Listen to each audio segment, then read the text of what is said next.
Selanjutnya, refleksi haul dan pandangan anak muda terhadap sosok Al-Maghfurlah Kiai Haji Abdul Wahab Basbullah oleh Gus Miftah Maulana Habibur Rahman. Kami persilahkan.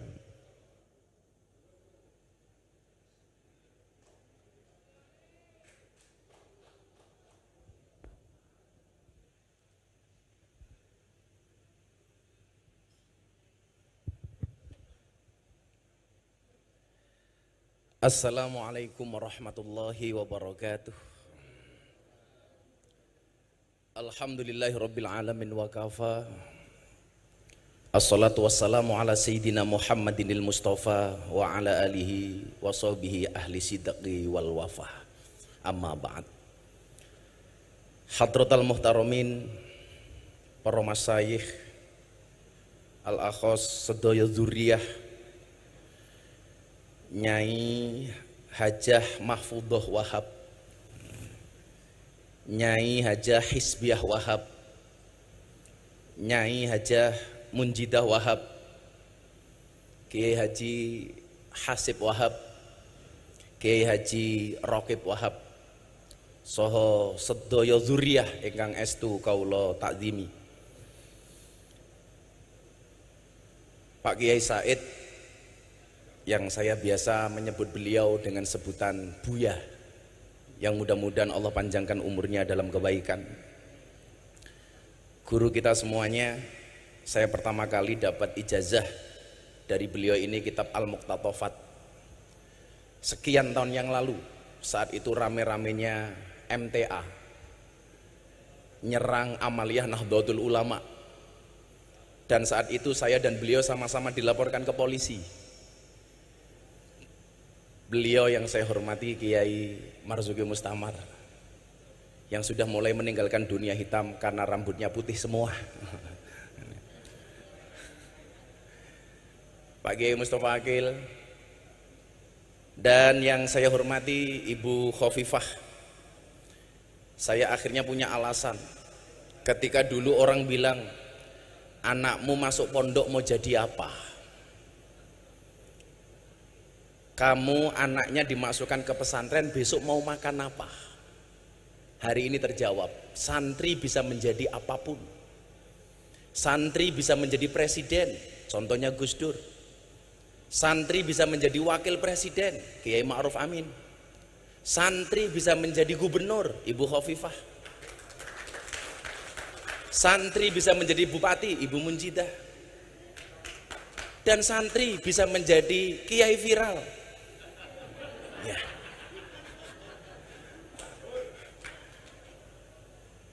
Dulu orang bilang, kamu masuk pesantren jadi apa? Maka begitu santri jadi orang kaya, orang mulai ngomel lagi. Kamu menjual ilmu agama untuk dunia. Begitu jadi pejabat, ngomel lagi, menggadaikan ilmunya untuk jabatan. Begitu santri miskin gak bisa makan apa-apa, dia akan bilang lagi, tuh gue bilang apa? Santri tidak bisa jadi apa-apa. Maka terima kasih Bu Khofifah menjadi teladan bagi kami. Mudah-mudahan seperti doa kita bersama, Allah akan lebih tinggikan derajatnya lagi. Amin Allahumma amin. Bapak Ibu dan para santri yang saya muliakan, sungguh berat rasanya ketika Gus Edo WA saya, Gus diminta hadir di haulnya Mbah Wahab. Saya bilang, gak pantas, yang rawuh sudah kiai-kiai luar biasa. Saya teringat dengan kaidah fikih, idza wujudul ma' batalat tayamum. Kalau sudah ada wudu, tayamumnya batal.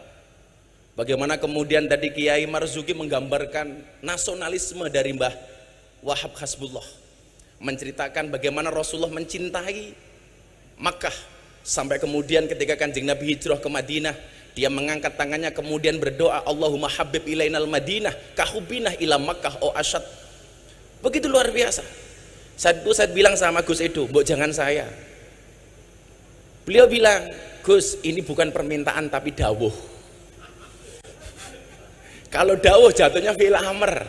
Kalau fil amr berarti perintah. Nah, kalau perintah saya nggak bisa kemudian menolak. Niat saya apa Bapak Ibu yang saya muliakan? Niat saya hanya tabarukan ngalap berkah. Saya ingat betul, saya tersinggung dengan sangat keras ketika ada Ustadz Wahabi mengatakan ngalap berkah kepada kiai itu tidak ada dasarnya. Saat itu yang menjadikan saya tersinggung apa? Video klip yang diputar kebetulan Syekhina wa murabbi ruhina Mbah Maimun Zubair, ketika beliau meninggalkan kursinya, air putih yang beliau tinggalkan diperebutkan para santri, dan dia mengatakan ini nggak ada dasarnya, ini nggak ada dalilnya. Apakah kemudian dia buta ketika seorang Imam Malik bermimpi ketemu dengan Rasulullah, yang di dalam mimpinya Rasulullah mengatakan kepada Imam Malik, wahai Imam Malik, baligh salami ila Syafi'i, sampaikan salamku kepada muridmu Syafi'i. Begitu terkejut Imam Malik, Rasulullah mengirimkan salam kepada Imam Syafi'i. Akhirnya Imam Malik mengutus santri seniornya untuk sowan kepada Syafi'i. Wahai guru Syafi'i, ada pesan dari guru kita Imam Malik, bahwa semalam beliau bermimpi ketemu dengan Rasulullah dan beliau menitipkan salam kepada engkau. Begitu bahagianya Imam Syafi'i, sampai kemudian Imam Syafi'i mencari oleh-oleh yang akan dia berikan kepada santri ini, karena dia ingat betul wa idza huyitum bi tahiyatin fahayyu bi ahsana minha aurduha. Ternyata yang paling bagus yang dimiliki oleh Imam Syafi'i hanya jubah yang dia pakai. Jubah dicopot kemudian diberikan kepada santri ini. Santri pulang dengan begitu senang karena mendapatkan tahadus bin nikmah dari seorang Imam Syafi'i. Begitu sampai pondok ditanya sama Imam Malik, "Nak, kenapa kamu tertawa sendiri? Apa yang kamu dapatkan dari Imam Syafi'i?" "Pak Kiai, saya dikasih oleh-oleh jubahnya Imam Syafi'i." Apa kata Imam Malik? "Boleh nggak saya pinjam jubahnya? Akan saya cuci jubahnya Imam Syafi'i, kemudian air bekas cucian Imam Syafi'i akan saya minum," kata Imam Malik. Dan ternyata benar. Jubahnya Imam Syafi'i dicuci, kemudian air bekas cuciannya diminum oleh Imam Malik. Kemudian sang santri bertanya, "Itu kan santrinya panjenengan, Kiai." Apa jawaban Imam Malik? "Ini bukan manusia main-main loh. Sampai Rasulullah nitip salam sama dia." Apakah fakta ini tidak menjawab bahwa ada keberkahan dari orang-orang soleh? Bagaimana kemudian Imam Malik, guru, begitu menghargai Imam Syafi'i. Satu saat ketika Imam Syafi'i memberikan pengajian di Masjid Nabawi, dengan mengendap-endap dia datang karena khawatir ketika datang dengan terang-terangan akan membuyarkan fokusnya Imam Syafi'i. Saat dia mendengarkan kajian dari Imam Syafi'i, Imam Malik menulis di dinding Masjid Nabawi dengan kalimat, "Man aroda ilmun nafis fa alaihi bi Muhammad bin Idris." Barang siapa yang menghendaki ilmu-ilmu yang penting, hendaknya dia ngaji dengan Imam Syafi'i, Muhammad bin Idris. Begitu selesai beliau pergi, Imam Syafi'i datang melihat khat kiainya, beliau tidak lupa. Akhirnya menuliskan satu kalimat di bawah khatnya Imam Malik, "Wa kaifa yakunu dzalik wa ana tilmidu Malik." Bagaimana saya bisa menjadi seperti ini sementara saya ini adalah muridnya Imam Malik? Ada keberkahan di antara guru dan murid. Kenapa orang-orang Wahabi menolak fakta ini? Maka Bunyai, Pak Kiai, saya sowan dalam rangka tabarukan. Maka saya selalu mengatakan, bila teman membuatmu kecewa, bila pasangan membuatmu terluka, dan bila corona membuatmu menderita, yakinlah Gus Miftah sowan dengan membawa cinta.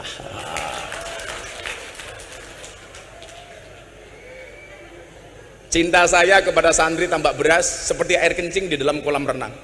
Maksudnya apa? Wujudnya tidak nampak tapi hangatnya bisa dirasakan.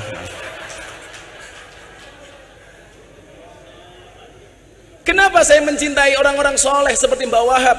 Imam Syafi'i mengatakan, "Uhibbus solihina walastu minhum la'alli an anala bihimus syafa'ah wa akrahu man tijaratuhul ma'asi walau kunna sawa'an fil bid'ah."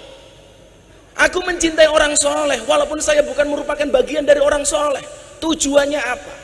La'alli an anala bihimus syafa'ah, supaya saya mendapatkan pertolongan kebaikan dari orang-orang soleh. Makanya Bu Gubernur, saat dulu saya masih mahasiswa, saya sering belusuan ke Doli. Yang saya sebenarnya usul waktu itu dengan Pak Wali, Wakil Wali Kota, saya bilang, "Mbok Doli namanya diganti nopo Gus? Alfa Doli, biar lebih keren dikit lah."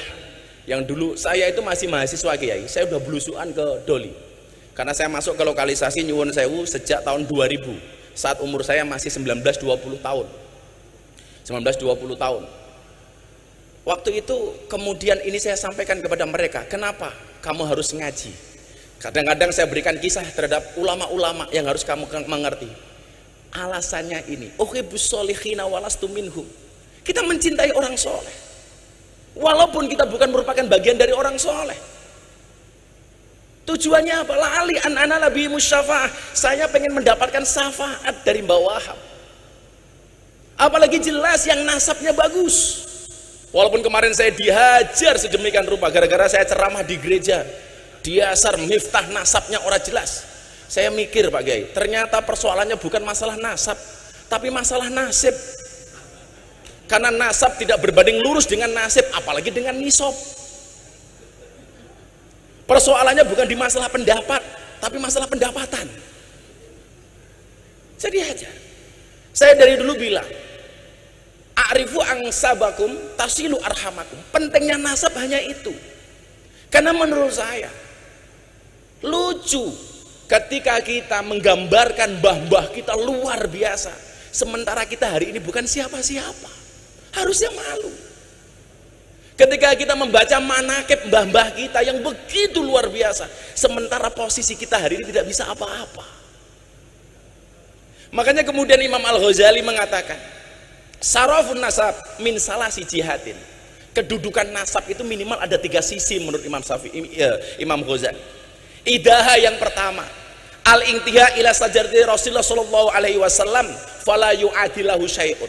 Yang pertama adalah nasab yang langsung terhubung dengan Rasulullah. Ini nggak ada lawan kata Imam Ghazali. Tapi perlu diingat, kok lama-lama saya mikir begini ya, saya diundang sama MNC Group untuk berbicara waktu itu bagaimana kita bersikap kepada para habaib. Orang mengatakan orang NU tidak menghormati habaib. Kamu salah. Orang Indonesia belum kenal habaib. Habaib datang ke Indonesia, yang ngopeni itu orang NU. Orang NU. Jadi kalau you mengatakan orang NU orang NU tidak mencintai habaib, dan kamu mengajarkan kiai-kiai NU untuk mencintai habaib, itu sama halnya Anda ngajari bebek berenang. Bebek berenang. Maka bagaimana Gus sifat kita kepada para habaib? Waktu itu saya bilang, saya sampaikan, tolong bedakan antara sosok dan perilakunya. Sosoknya wajib kita hormati. Ahlu Baitul Mustafa tuhuri, mereka tuhur, tetapi perilakunya tidak harus dihormati, tidak harus diikuti. Maka kemudian dalam kitab taklim kita mengenal istilah al-hurmatu khairum minat ta'ah. Hormat itu harus lebih didahulukan dibandingkan taat. Kalau memang perilakunya tidak sesuai, kenapa harus kita ikuti? Saya dibilang katanya su'ul adab. Dari mana saya su'ul adab? Contoh begini, al-hurmatu khairum minat ta'ah. Ketika Pak Kiai Marzuki sholat subuh sama saya, Miftah kamu ngimami sholat, saya bilang sama beliau, boten Pak Kiai. Begitu saya jawab boten, konteksnya saya tidak taat sama beliau, tetapi ketidaktaatan saya karena hormat sama beliau. Ibu-ibu di pagi hari masak, suaminya lagi macul, Pak sarapannya pun mateng, ayo sarapan. Suaminya bilang, pun ibu rien, jenengan rien nih. Kalau Anda memahami kalimat ini, al-hurmatu khairum minat ta'ah, harusnya apa? Boten kulon nunggu abah. Orang kok, pon bu jenengan rien, oke, iki wong wedok ceniningan namanya itu. Saya itu kalau ngomong soal keluarga seneng guys. Karena besok saya tanggal 24 Juli itu ular-ular manten anaknya Pak Ketua MPR, yang kebetulan saksinya Pak Jokowi. Nah, Pak Jokowi itu lucu, diundang untuk saksi nikah. Di pernikahan anaknya Pak Bamsud, beliau bilang, ya sudah saya datang, tapi yang nasihat pernikahan Gus Miftah saja ya. Karena saya bilang, Bu, suami yang baik itu banyak mendengarkan pendapat dari istrinya, dan istri yang baik banyak mendapatkan pendapatan dari suaminya. Nanti santri-santri di belakang tuh seneng banget itu. Makanya santri-santri kalau seneng sama cewek, pilihannya satu di antara dua, halalkan atau tinggalkan. Oh.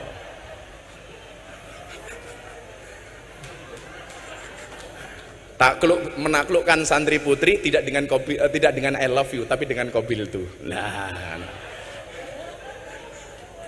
Makanya santri itu kalau ketemu cewek, kamu bilang, non mati ketemu bak saja dibaca iklab, masa aku ketemu kamu tidak ijab? Lah gitu seharusnya.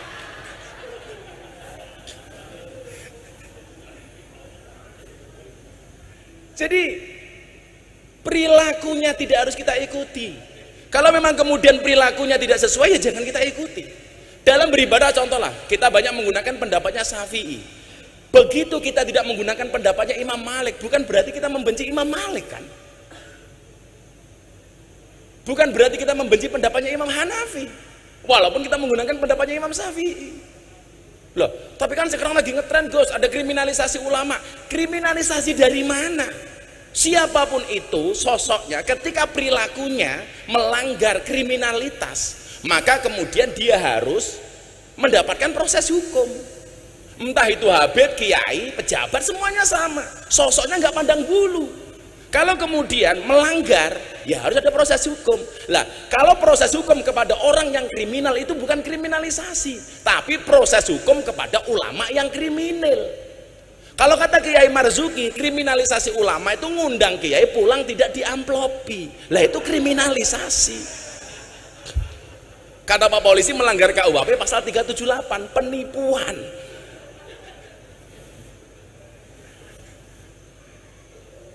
Kok gampangnya kita mengatakan kriminalisasi ulama?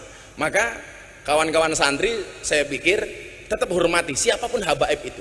Tapi soal perilakunya apakah harus kita taati atau enggak? Kita lihat seperti apa perilakunya. Maka yang pertama adalah al-intiha ila sajrat Rasulullah sallallahu alaihi wasallam fala yu'adilahu syai'un. Kemudian yang kedua, ini yang kemudian saya jadikan dasar untuk soal malam hari ini.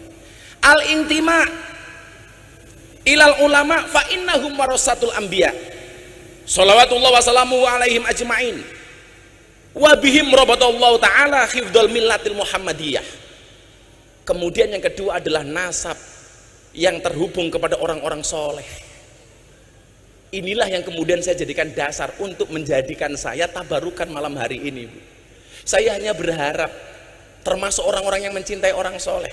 Kalau kemudian saya selalu mengatakan begini, kita tidak bisa memilih kita dilahirkan oleh siapa, tetapi kita bisa memilih melahirkan generasi seperti apa.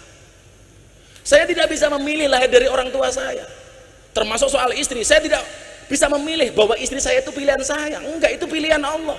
Kalau saya disuruh milih, ya milih Luna Maya. Kayak Bu Gubernur ini Luna Maya, lanjut usia namun masih mempesona. Lah.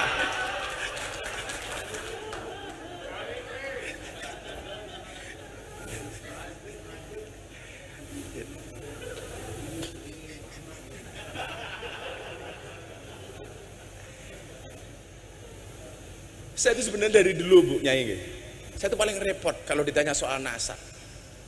Sampai kemudian guru saya Habib Lutfi, beliau malam tahun baru di tahun 2019 manggil saya, nak kamu sini. Ternyata nasab kamu itu sama dengan Mamah Salmah. Kenapa kamu nggak pernah bilang? Mana mungkin saya berani, bah.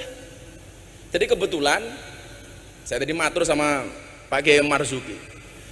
Nasab saya itu kebetulan, entah kebetulan atau karena memang seperti itu, sama dengan nasabnya Mamah Salmah.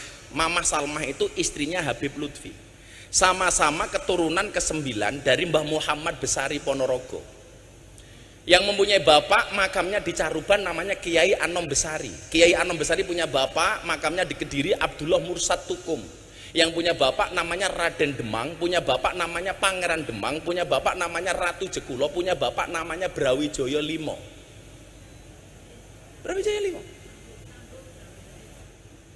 Pripun Bu Nyai? Lah, kula yakin kok gerombolan sing apik iki bakal ketemu melih. Mila wong apik nyamane nggih ketemu kali wong apik. Wong sing ora apik ketemu wong apik nggih mboten nyaman. Contoh nggih, kula nyuwun sewu banget nih. Saya ngaji di lokalisasi di Jogja niku, Bu Gubernur. Kalau saya belum selesai ngaji, kok mereka datang, lihat saya dari jauh itu malu. Waduh, ono Gus Miftah. Orang kok bangga, Gus, aku neng kene, pasti malu.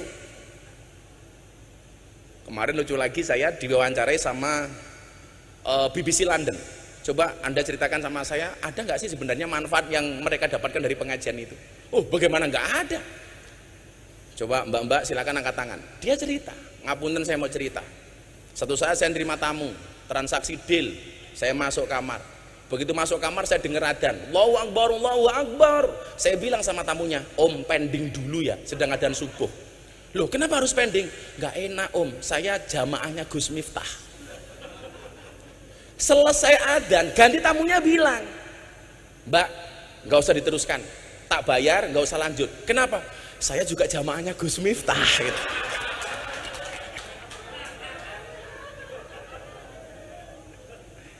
Coba.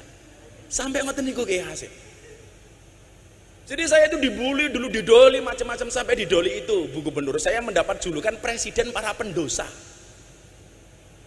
Sampai saya mendapati seorang mantan germo nyuwun sewu dengan badan yang besar, perutnya ditato. Begitu saya buka, tato beduk Pak Kiai. Kenapa kamu tato beduk? Saya cinta dengan NO katanya. Ya, preman loh nih. Preman. Makanya kalau kemudian hari ini orang merasa kontroversi dengan apa yang saya lakukan, ya monggo-monggo mawon lah. Mun biasa. Tapi yang jelas kemudian bahwa ada kebaikan-kebaikan yang kemudian bisa kita ambil. Dan saat itu saya sudah mendapatkan restu dari Habib Lutfi. Nah terus no. Sampai ketika saya disidang di Jakarta, kamu memalukan, menjual agama untuk kepentingan duniawi kamu. Dakwah di lokalisasi di klub malam, live di TV. Saya bilang, nyuwun sewu Kiai, kalau yang saya lakukan ini memalukan, lebih memalukan mana ketika kita melihat kemaksiatan tanpa memberikan solusi apapun kepada mereka. Kita sering menjadi hakim dan jaksa bagi kesalahan orang lain, tapi menjadi pengacara bagi kesalahan kita sendiri. Padahal Allah memerintahkan, menciptakan manusia untuk saling mengenal dan menasihati, bukan untuk saling menilai dan menghakimi. Makanya kalau saya ditanya, Bu, jane tugas ning kono ki apa to, Gus? Copet. Cuman bedanya saya dengan copet terminal itu satu, Kiai. Kalau copet terminal itu goblok, yang dicopet dompetnya, ketahuan dipukuli kepalanya. Gus Miftah yang dicopet apanya? Hatinya. Kalau hatinya sudah tercopet, jangankan dompet, yang lainnya pun pasti akan diberikannya. Wow. Santri kae rungokno santri kae. Godaane Pak Kiai Hasyim, ya Allah. Saya keluar dari lokalisasi, mereka sedang mandi pakai anduk, jalan, saya jalan, monggo Gus mampir. Ya Allah. Gitu kan. Dengan alasan itulah saya tidak pernah mengajak Kiai Marzuki. Karena saya khawatir kalau beliau masuk nggak mau keluar lagi.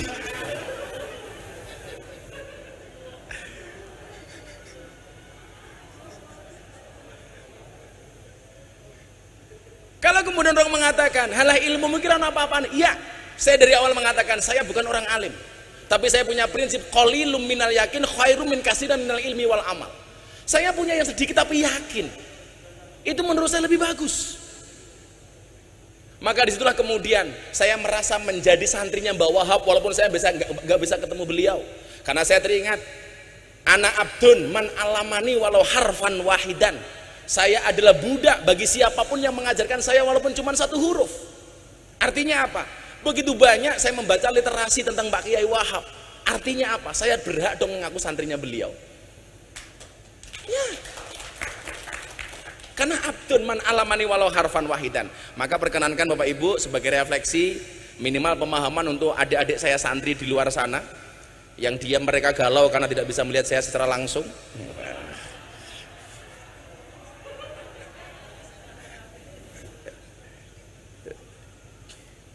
Tenang santri, kamu jangan pacaran, karena akan datang satu saat kamu akan dipertemukan dengan orang yang tepat, yang kedatangannya untuk menetap bukan karena nafsu sesaat.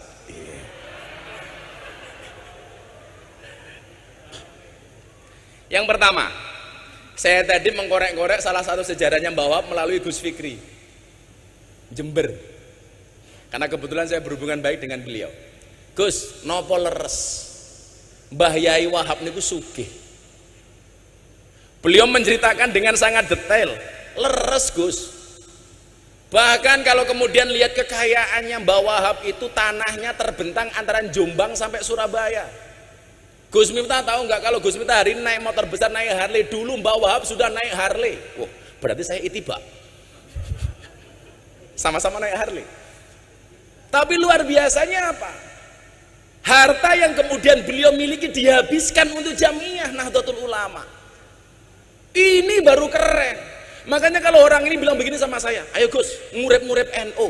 Apa kowe iki ra salah? Kowe iki sapa kok ngurep-ngurep NO? Sing ana kowe golek urip saka NO. Makanya saya kok agak riskan, nggak enak dengar kalau orang bilang aku pengen ngurip-ngurip NU. Kalau kamu pengen ngurip-ngurip NU, kau yang Mbah Wahab, hartanya untuk Nahdlatul Ulama habis. Yang barangkali ahli warisnya nggak terima apapun dari Mbah Wahab. Ngoten punya mujidah nggih. Coba. Saya kemudian teringat dalam kitab Wasiatul Mustafa hadis nomor 24. Inna auliya Allah lam yanalu sa'ata rahmatillah wa ridwani bikasratil ibadah walakin yanaluha bisa khawatin nafsi wal istihanah bidunya. Sesungguhnya wali-walinya Allah, mereka mendapatkan derajat yang tinggi, mendapat ridhonya Allah, mendapat keluasaannya bukan karena banyaknya ibadah, tetapi karena banyaknya sedekah dan tidak bergantung kepada dunia. Niki sing angel. Maka kalau kemudian kita mengatakan aku pengen ngurip-ngurip NU ki wis urip ra sama urip-uripi, sing ana kowe golek urip saka NU. Buktinya apa? Kula niku tersinggung ya. Coba begini ya. Lah ada santri bikin kopiah, Bu.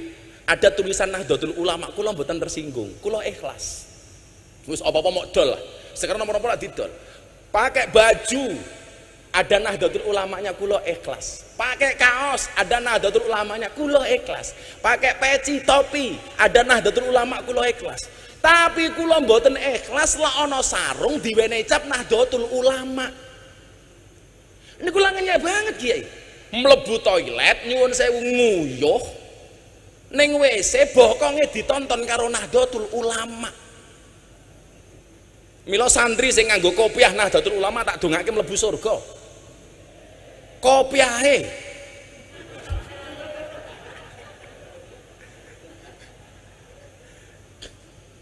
Yang bisa kita lakukan hari ini nopo? Enggak usah ngomong kamu ngurip-nguripi NU. Banyak hari ini orang yang dihidupi oleh NU. Enggak usah ngomong gedeke NU. NU sudah besar. Yang perlu kita lakukan apa? Khidmah terhadap Nahdlatul Ulama tinggalannya Mbah Wahab. Salah satu tolak khidmah begini Kiai, kita itu nggak sadar begitu banyak yang tadi saya tempat diskusi sama Pak Kiai Marzuki, begitu banyak amaliyah NU yang dicuri tapi kita nggak sadar. Padahal apa? Dalil yang sering kita pakai al-muhafadzatu al-qadimi sholih wal aqdu bil jadidil aslah.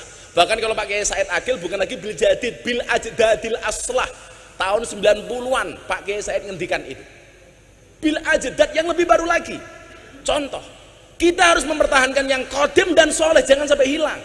Ngeten Kiai, sak ngerti kula, tinggalane mbah-mbah biyen ngaji teng masjid niku namine madrasah diniyah, Madin. Hari ini masjid-masjidnya orang NU sudah kehilangan madrasah diniyah, diganti karo TPA, diganti oleh TPQ, yang itu merupakan produk dari orang-orang PKS musuhnya Pak Kiai Marzuki. Saya NU, amaliyah hilang lali. Madrasah diniyah itu tinggalan mbah-mbah kita dulu itu kodim dan soleh. Kenapa hari ini hilang kita nggak tahu? Diganti dengan TPQ, diganti dengan TPA. Makanya saya sampaikan kepada semuanya, nyuwun sewu, kalau saya boleh usul, pertahankan istilah madrasah diniyah, karena itu kodim dan soleh. Nomor loro, malih nih. Enten amalan Kiai, nyuwun sewu, bukan amalan. Buku ngaji, kitab ngaji yang kita pakai tinggal mbah-mbah ini apa Bu Khofifah? Turutan. Metode ngajinya namanya Al-Baghdadiyah. Hari ini hilang. Diganti oleh apa? Iqra. Produknya kawan-kawan kita Muhammadiyah, Kiai As'ad Humam. Kita nggak sadar. Wong-wong NU bangga menggunakan Iqra. Kelangan turutan. Bukan salahnya Iqra, tapi bodohnya kita. Kelangan turutan tapi nggak kroso. Saya fanatik dengan turutan. Kenapa Kiai? Karena turutan mengajarkan kepada kita untuk makhorijul huruf yang benar. Kalau kata Bu Khofifah, pitch kontrolnya yang benar. Bagaimana kita diajarkan membaca huruf hijaiyah dari alif sampai iya. Kulo setahun Kiai. Sampai mimiknya, sampai gesturnya dilihat oleh abah saya. Alif, ba, ta. Itu dulu metodenya namanya Al-Baghdadiyah. Begitu sudah bisa baru dieja. Alif fathah a, alif kasroh i, alif domah u, a i u. Ta fathah ta ha domah hu, kaf domah ku, tahuku. Zaman dulu ngaji belum ada listrik, adanya lampu sentir Petromak. Begitu minyaknya habis, kiainya kirim surat ke wali santri, le suratnya kano bapakmu. Dibuka bapaknya suratnya sini nopo, ba fathah ba, ya fathah ya, ro fathah ro, bayar ro. Begitu dibuka bapaknya nggak punya uang karena musim pandemi, musim paceklik, bales. Bapak orang kuat bayar le, tolong suratnya diatur ke Pak Kiai. Begitu dibuka Pak Kiai surat isine napa? Sod fatka so ba fatka baro fatka roso baro. Kiai ini mantan preman rambut digondrong ngapa? Bapakmu kurang ngajar kon bayar malah Pak Kiai kon sabarnya suratnya kono bapakmu. Dibuka bapakne surat isine napa? Mim fatka mata fatka tamim domamu. Begitu indah. Hilang Bu sakniki. Ini tugas kita loh Pak Kiai, jangan sampai hilang. Lebih celaka lagi nopo? Ziarah kubur. Niku amalane wong NU. Kung tunahaituk man ziaratul kubur fazuruha. Sakniki pun diganti gara-gara era milenial 5.0. Nopo bahasane? Bukan lagi ziarah kubur, wisata religi. Please deh. Sowan Mbah Wahab, sowan Mbah Hasim, judulnya wisata religi. Hilang Pak NU ini. Tetap pertahankan ziarah kubur. Ono meleh sing kula juwengkel niku. Tahlilan diganti pembacaan kalimat thayyibah. Please deh. Kalau tahlil itu pasti kalimat thayyibah. Kalau kalimat thayyibah belum tentu tahlil. Kalau saya pembacaan kalimat thayyibah akan disampaikan oleh Gus Miftah. Saya naik panggung Pancasila, satu ketuhanan yang Maha Esa. Kenapa? Karena Pancasila itu juga kalimat thayyibah. Bahkan kalau anak-anak pramuka Dasa Dharma Pramuka itu juga kalimat thayyibah. Nah, kita lupa Pak. Saya dulu tahunya apa? Ketika Bu saya kuliah nggak bisa membayar, akhirnya saya tinggal di masjidnya orang Muhammadiyah Pak Kiai Hasib. 4 tahun setengah. Mereka akhirnya menggunakan bahasa itu dan orang NU ikut-ikutan Kiai. Pembahasan kalimat thayyibah ya Allah. Kula niku mbiyen belajar toleransi. Manggon teng masjidnya Muhammadiyah itu 4 tahun. Waktu itu saya mendapat julukan James Bond, jaga masjid dan kebon. Tetap saya tahlil, tetap saya kunut sak piturute. Suwenene kalih takmir kula. Ora urusan. Masalahnya kula manggon teng masjidnya Muhammadiyah itu hanya satu Pak Kiai Marsudi. Gara-gara saya manggon masjid Muhammadiyah, saya kurus. Berat badan saya hanya 40 kilo. Napa kula melu Muhammadiyah kurus? Soalnya Muhammadiyah belas nggak pernah ono selamatan. Jan. Ora ono mangan-mangan belas kan. Kere aku.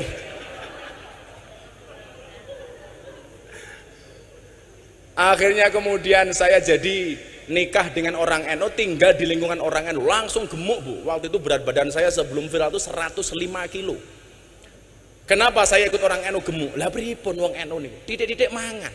Yasinan mangan, tahlilan mangan, sholawatan mangan, manakipan mangan, istighosahan mangan. Tanggane lara njaluk didongake mangan. Sing lara mati mangan meneh. 7 dina. Masyaallah itu. Lah makanya kemudian kalau Mbah Wahab sugih, ya kita harus terprovokasi dong untuk jadi kaya. Karena bagi saya, uang itu lebih bagus dikuasai oleh orang Islam yang soleh daripada dikuasai oleh orang-orang yang tidak soleh. Makanya kalau ada bahasa nguripi NU kok saya gak tersinggung. Lah awake dhewe iki sapa ngoten? Wong posisine awake dhewe ini kadang-kadang gojag-gajeg kok. Mbah karepe tajrid tapi yo ono asbabe. Ketoke asbab gaya-gayaan kaya tajrid. Kan ini kondisi gojag-gajeg nih. Dan dari dulu kalau kita ngomong nguripi NU, kita selalu bermasalah dengan uang kalau mau jujur. Ketika di PBNU saya bilang sama ada teman-teman pengacara, iki lho bedone, kaya aku wong NU dengan kamu para pengacara. Kaya kiai-kiai NU karo awakmu iki bedone siji, Pak. Apa, Gus? Kalau pengacara masalah jadi duit. Lah kalau kita kiai-kiai desa kaya saya ini, duit jadi masalah gitu. Jadi Mbah Wahab sugih dengan segala kedermawanannya, ya awake dhewe kudu sugih. Makanya kalau saya sekarang ditanya, "Kenapa kamu naik motor besar?" Aku nderek Mbah Wahab. Nderek Mbah Wahab. Lha tak dongake santri-santri mburi ki muga-muga sugih kabeh. Setunggal malih sadrenge Pak Kiai Mustofa Akil. Ngapunten Kiai. Kula mboten ngaji nih, namung refleksi kagem lare-lare santri nih. Karena saya kebetulan sempat membaca beberapa buku tentang beliau. Niki malih. Kemudian yang selanjutnya nyuwun sewu, Mbah Yai Wahab ini ternyata seorang penggiat media.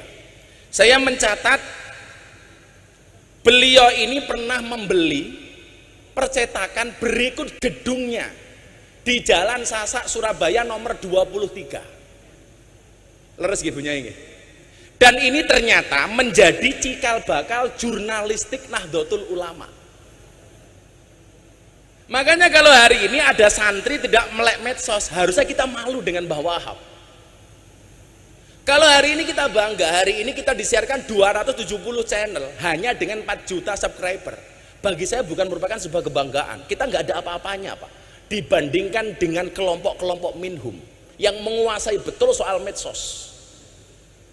Hari ini kita bersyukur kemunculan seperti Gus Baha mampu menjadi penyeimbang bahkan di atas kelompok-kelompok itu. Tahun 2019, Bu Gubernur, saya mendapatkan rilis Ustadz dan Dai yang mendapatkan follower dan viewer banyak di YouTube, Instagram, Facebook, dan lain sebagainya. Dari 10 orang kader Nahdlatul Ulama yang muncul hanya nama Miftah Maulana Habibur Rahman. Yang lain semuanya kelompok Wahabi, Pak Kiai. Hampir semuanya. Termasuk kelompok yang mengatakan nasionalisme itu nggak ada dalilnya. Yang kemudian saya heran apa? Palestina mau merdeka, dia dukung mati-matian, bahkan kirim uang ke Palestina untuk memerdekakan Palestina. Giliran mencintai bangsanya, giliran mencintai Indonesia, dia mengatakan nasionalisme tidak ada dalilnya. Wila koplak uteke wong-wong ngoten niku. Saya setuju Palestina merdeka dan saya teriak-teriak soal itu. Maka kemarin Lebaran saya mengatakan semua saya maafkan kecuali Israel. Semuanya saya maafkan kecuali Israel. Tapi lucunya apa? Orang-orang ini yang mengatakan nasionalisme nggak ada dalilnya, sementara dia teriak-teriak bantu Palestina. Satu saat, Bu, saya di-tag akun Instagram, awas lagu musyrik. Waduh, kaget saya. Ternyata apa yang dimaksud dengan lagu musyrik? Lagu Padamu Negeri, ya. Itu musyrik menurut mereka. Kenapa? Karena bertentangan dengan ayat Kul inna sholati wa nusuki wa mahyaya wa mamati lillahi rabbil alamin. Ini kira pemerkosaan ayat. Ini namanya jaga sembung bawa golok, gak nyambung blok gitu. Ini ngeri kula niku. Makanya ketika saya ceramah di gereja, ya Allah, dasar Miftah kafir. Ya saya sederhana jawabnya, dasar Miftah kafir. Yo kafir sahadat meneh. Gitu gitu. He kafir sahabat. Kalau orang masuk tempat ibadah lain dianggap kafir, berapa banyak, berapa juta orang Indonesia yang kafir gara-gara masuk Borobudur dan Prambanan. Dulu teriak-teriak ulang tahun gak ada dasarnya, sekarang malah ulang tahun sendiri. Mila nyuwun sewu. Kalau kemudian ngomong soal niki wau, Mbah Wahab Kasbullah sudah memberikan tonggak bagaimana kemudian NU harus menguasai media dengan sebuah percetakan dan gedung yang beliau beli di Jalan Sasak nomor 23 Surabaya. Sampai kemudian disempurnakan oleh Mbah Kiai Mahfud Siddiq dan namanya diganti menjadi Berita Nahdlatul Ulama. Ini cikal bakal. Makanya kawan-kawan santri saya sering sampaikan, ikutlah pendapat ahli, jangan ikut-ikutan orang yang ahli berpendapat. Semua orang hari ini ahli berpendapat. Dan saya pesen, kalau tak kemudian kamu besok menguasai medsos, postinglah yang penting, jangan yang penting posting. Saya pulang, Bu, dari Taiwan. 1 hari setelah mengislamkan Deddy Corbuzier, saya berangkat ke Taiwan. Tadi 21 Juli itu kenapa saya pilih mengislamkan Deddy? Karena memang saya hanya satu-satunya tanggal yang kosong hanya itu. Kalau soal permintaan jadwal ngaji, hakul yakin mesti lebih banyak saya daripada Pak Kiai Marzuki. Wallah, walaupun ngalim beliau gitu. Karena nyuwun sewu nggih, per hari itu sampai hari ini yang mengajukan jadwal sebelum pandemi ini minimal sehari 500 jadwal. Berarti sebulan sekitar 15.000. Waktu itu saya pulang dari Taiwan. Kulon itu adalah maca Yasin, Bu. Begitu saya baca, itu ada satu ayat yang saya maknai begitu mendalam. Al yauma nakhtimu ala afwahihim wa tukallimuna aydihim wa tasyhadu arjuluhum bima kanu yaksibun. Waktu itu saya mikir keras, kenapa mulutnya dikunci kok tangannya yang berbicara? Ini ada apa? Ini loh visionernya Al-Quran. Dan ternyata jawabannya hari ini, Pak. Orang membuli, mencaci, menghina tidak lagi menggunakan mulutnya, Pak, tapi menggunakan tangannya, menggunakan jempolnya, menggunakan jari jemarinya yang besok akan dipertanggungjawabkan di hadapan Allah Subhanahu wa taala. Mila jenengan persani. Kita gampang banget. Saya ditanya sama wartawan, Gus, soal ceramah Gus tadi di gereja itu yang komentar jutaan orang, menghujat sekian banyak orang. Kenapa Gus minta tidak sakit hati? Jawaban kula sederhana. Bagaimana saya mau sakit hati? Wong komentarnya nggak pernah saya baca. Dan rahasianya satu, Bu Khawifah. Kalau Anda posting, karena saya sering lihat postingannya Bu Khawifah. Kalau Anda posting, Anda coba lihat lebih banyak mana antara komen dengan like. Pasti lebih banyak like-nya daripada komentarnya. Itu artinya apa? Kenapa setiap postingan lebih banyak like-nya dibandingkan komentarnya? Karena seberapa banyak pun orang yang membencimu dengan komentar-komentarnya, yakinlah di luar sana lebih banyak yang mencintaimu dari dalam hatinya. Wah. Kalau santri beda, Bu. Kalau santri beda. Kenapa beli banyak like daripada komentar? Karena banyak santri yang cinta tapi tidak berani mengatakannya. Iya.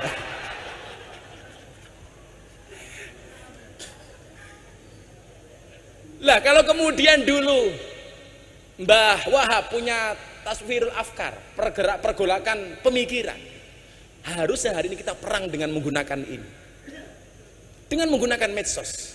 Maka memang metodologi dakwah selalu berkembang dengan cepat. Di zaman Rasulullah kita melihat metode dakwah bil lisan, kemudian di zaman para sahabat bil kolam mulai nulis, di zaman para wali songo sudah mulai lagi dengan bisakofah, dengan budaya. Hari ini tentunya dengan bil medsos, dengan menggunakan medsos. Maka dua hal itu barangkali yang saya sampaikan. Mari kemudian kalau kita mencintai NU, yuk kita dermawan untuk NU. Bagaimana tadi Pak Kiai mengatakan, Pak Kiai Marzuki, Gus, kalau kita perang darat itu pakai angkatan darat. Hari ini kalau kita mau perang darat, masjid takmir harus kita kuasai. Dengan alasan itulah Kiai, setiap lebaran saya selalu menyisihkan, membuat gerakan namanya kado lebaran untuk kiai kampung. Kita buat sebanyak-banyak semampunya, kita bagi, karena itu penting Kiai. Dengan cara itulah kalau kita mencintai Nahdlatul Ulama. Kemudian yang kedua, belajar dari Mbah Wahab yang beli percetakan. Sebenarnya saya masih banyak lagi tentang beliau, ringkas tentang beliau, termasuk bagaimana tadi cerita Pak Kiai Said, beliau menggalang kekuatan kiai-kiai. Itulah yang sekarang saya malu, Bu Gubernur. Pak Kiai Wahab Hasbullah yang terkenal alim, sekti, jaduk, soleh, setiap mempunyai pergerakan selalu melibatkan orang lain. Entah ketika membuat Nahdlatul Tujar, soal perdagangan dan lain sebagainya, selalu melibatkan orang lain. Beliau mencontoh karakteristik Wali Songo. Wali Songo itu hebat, ampuh, sekti, alim, tapi membuat masjid Demak bersama-sama karena afdhalul amali bil jamaah. Lah kita hari ini yang ngalimnya diragukan, yang solehnya diragukan, yang sektinya diragukan. Karepe ngopo-ngopo dewe. Semua orang dianggap kompetitor, semua orang dianggap musuh. Padahal kita disatukan dalam nahdoh yang sama. Bagaimana kemudian hari ini kita gampang banget dipecah belah. Ternyata Bu, ketika saya selidiki yang salah itu guru TK. Gara-gara selalu mengajarkan kepada anak-anak, balonku ada 5, rupa-rupa warnanya hijau, kuning, kelabu, merah muda, dan biru. Meletus balon hijau dor. Pertanyaan saya, kenapa yang meletus balon hijau? Jadi wong NU niku kon aku rangel, soalnya apa balone mbledos. Angel ngoten. Insyaallah. Nggih pun, mudah-mudahan kita semuanya mendapatkan berkah saking Mbah Wahab. Amin. Shallu ala Nabi Muhammad. Do elingo iki jamane wis tuwa. Tuntunan agama do dianggep kuno. Lakonono ajarane Wali Songo sing ra kersa aja nyacat ojo ngino rikala jaman semono hake para manungsa nyembah brahala banjur sadar laku musyrik ditinggalno padha nderek ajarane wali songo Allahumma sholli wa sallim ala sayyidina wa maulana Muhammadin adada ma fi ilmillahi sholatan daimatan bidawami mulkilahi Yai Wahab hasbullah ulama kita alim alama kang ngugemi budaya halal bil halal kang dadi conto nyata monggo sedulur dirawat lan dijaga Allahumma sholli wa sallim ala sayyidina wa maulana Muhammadin adada ma fi ilmillahi sholatan daimatan bidawami mulkilahi sallu ala nabi Muhammad. Melupakan Allah itu dosa, melupakan orang tua itu durhaka, melupakan tambak beras mana bisa. Terima kasih. Assalamualaikum warahmatullahi wabarakatuh.